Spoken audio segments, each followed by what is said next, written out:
جو رمضان کے آنے کے باوجود بھی چھوٹتے نہیں ہیں، غیبت کے، لا یعنی باتوں کے، لا یعنی کاموں کے۔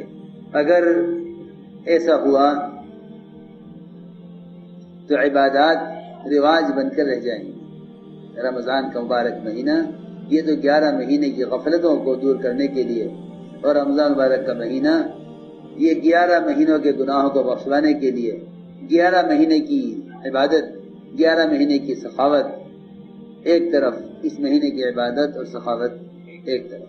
حضور اکرم صلی اللہ علیہ وسلم تیز آندھیوں سے بھی زیادہ سخی ہو جاتے تھے اس مہینے میں، حالانکہ آپ کی سخاوت تمام انبیاء علیہ السلام سے بڑھ کر ہے، کیونکہ آپ کی سخاوت فقر کے ساتھ ہے، اور انبیاء کی سخاوت بادشاہت کے ساتھ ہے۔ آپ کی سخاوت فقر کے ساتھ ہے، سلیمان علیہ السلام کی سخاوت بادشاہت کے ساتھ ہے۔ جو سخاوت فقر کے ساتھ ہو وہ بادشاہت کی سخاوت سے زیادہ بڑی ہے۔ تو آپ صلی اللہ علیہ وسلم تیز آندھیوں سے زیادہ عطا کرنے والے اس رمضان کے مہینے میں ہوا کرتے تھے۔ یہ مہینہ ہر اعتبار سے وصول کرنے کا ہے، انفاق کے ذریعے بھی، صدقات کے ذریعے بھی، عبادات کے ذریعے بھی، اور سب سے بڑھ کر یہ مہینہ دعوت اللہ کا مہینہ ہے، اس لیے کہ تاجر انتظار کرتے ہیں کہ گاہک کو کب اس چیز کی طلب ہوتی ہے۔ اس طرح ہمیں بھی اس موقع سے فائدہ اٹھانا چاہیے، اس لیے کہ اس وقت قلوب متوجہ ہیں خیر کی طرف، کہ جو شیاطین بردہ ہیں، سرکش شیاطین ہیں، وہ قید کر دیے گئے ہیں۔ روزے سے نفس کچلا جاتا ہے۔ یہ بہترین موقع ہے اللہ کو منانے کا، اور بہترین موقع ہے اللہ کے بندوں کو اللہ سے جوڑنے کا۔ لوگ سمجھتے ہیں رمضان کا مہینہ یہ عبادت کا اور آرام کا مہینہ ہے، نہیں، بلکہ یہ مجاہدے کا اور دعوت اور عبادت کو جمع کرنے کا مہینہ ہے۔ ایسا سمجھتے تھے جس کام میں 11 مہینے ترقی چاہتے ہو اس کو اس مہینے میں زیادہ کرو، جس کام میں 11 مہینے ترقی چاہتے ہو اس کو اس مہینے میں زیادہ کرو۔ اس لیے یہ رمضان کا مہینہ یہ دعوت عبادت کو جمع کرنے کا مہینہ ہے۔ اپنے ایک منٹ کو، ایک لمحے کو اس میں وصول کرنا ہے۔ جب بھی خالی بیٹھے ہو، اول تو خالی نہ رہو، یا ذکر میں، یا تلاوت میں، یا دعوت میں، یا عبادت میں، یا ذکر میں، تلاوت میں، یا دعوت میں، یا عبادت میں، اسی میں اپنے آپ کو مشغول رکھو۔ اس لیے کہ دنیا میں 3 ہی کام کرنے کے ہیں، بقول حضرت عمر رضی اللہ عنہ کے، کہ اگر دنیا میں 3 کام نہ ہوتے میں دنیا میں رہنا پسند نہ کرتا۔ ایک پہلا کام اللہ کے راستے میں پھرنا، یہ پہلے بیان فرمایا۔ حضرت عمر کے اس قول سے معلوم ہوتا ہے کہ اللہ کے راستے میں پھرنے کے برابر کوئی عمل نہیں ہے۔ دوسرا عمل اللہ کے ذکر پر لمبے لمبے سجدے کرنا، اور تیسرا عمل علماء حق کے مجالس سے علم حاصل کرنا۔ حضرت عمر فرماتے تھے یہ 3 کام نہ ہوتے تو میں دنیا میں رہنا پسند نہ کرتا۔ اس لیے اپنے آپ کو ان 3 کاموں کے اندر مشغول رکھنا ہے۔ جب یہ رمضان کا مہینہ آیا، حضور اکرم صلی اللہ علیہ وسلم نے شعبان کے آخری دن صحابہ کے درمیان بیان فرمایا اور فرمایا اے لوگو، تمہارے سامنے بڑا عظیم برکتوں والا مہینہ تمہارے سامنے آ گیا ہے۔ اس مہینے میں ایک رات ہے جو رات 1000 مہینوں سے بہتر ہے۔ کون سی رات ہے؟ کسی کو پتہ نہیں کون سی رات، کسی کو پتہ نہیں۔ اگر بتا دیتے کہ فلاں رات ہے، بتا دیتے کہ فلاں رات ہے، تو لوگ 28 راتیں غفلت میں گزار کے ایک رات میں عبادت کرتے۔ اللہ نے اس کو چھپا دیا تاکہ تم پورے مہینے شب قدر تلاش کرو۔ اللہ تعالیٰ نے قیامت کے لیے اس لیے چھپایا ہے تاکہ بندہ ڈرتا رہے اور عمل کرتا رہے کہ خبر نہیں کب قائم ہو جائے، خبر نہیں کب قائم ہو جائے۔ اگر یہ کہہ دیتے فلاں سال کے فلاں مہینے کی فلاں تاریخ میں قیامت قائم ہوگی تو سب غافل ہو جاتے۔ اسی طرح اللہ نے شب قدر کو بھی چھپایا، بلکہ اتارتے اتارتے اٹھا لیا 2 آدمیوں کے آپس کے جھگڑے کی وجہ سے، 2 آدمیوں کے آپس کے جھگڑے کی وجہ سے شب قدر کو اٹھا لیا۔ یہ بھی بات ہے کہ اس مہینے میں اگر اپنے غلاموں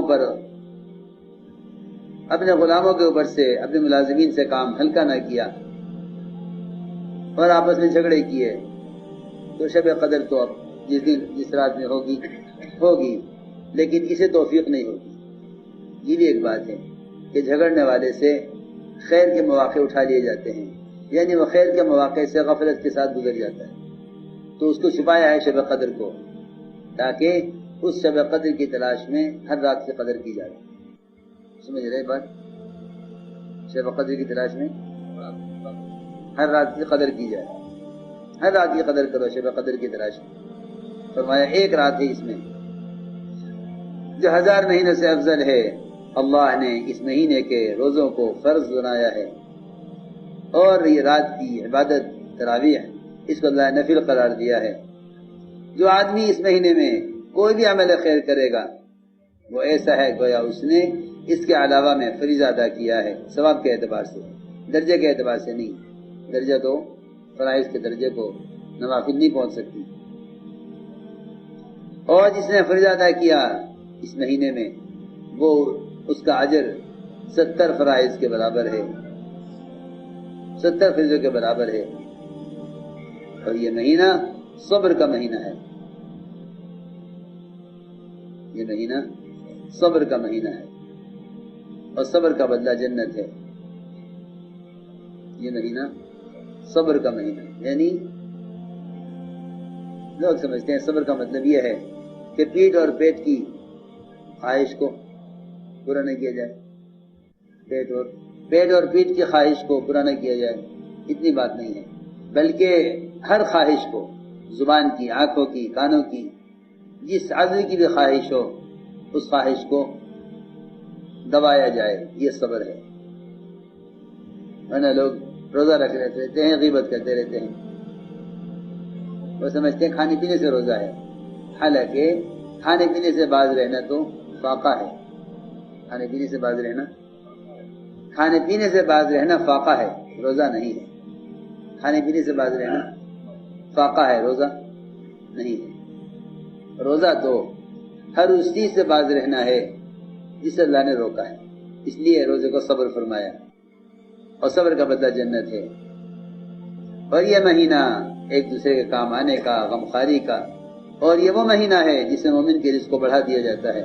جو اس مہینے میں کسی کو روزہ افطار کرا دے یہ اس کے گناہوں کی بخشش کا ذریعہ ہے، اور جہنم سے اس کی گردن کی آزادی کا عمل ہے، اور اس کے لیے اتنا ہی اجر ہوگا جتنا اجر روزہ دار کے لیے ہوگا، اس کے اجر میں سے کوئی کمی نہیں کی جائے گی۔ صحابہ نے عرض کیا یا رسول اللہ، ہم میں سے ہر ایک کے پاس اتنا مال کہاں ہے جب وہ کسی روزہ دار کو پیٹ بھرائی افطار کرا دے؟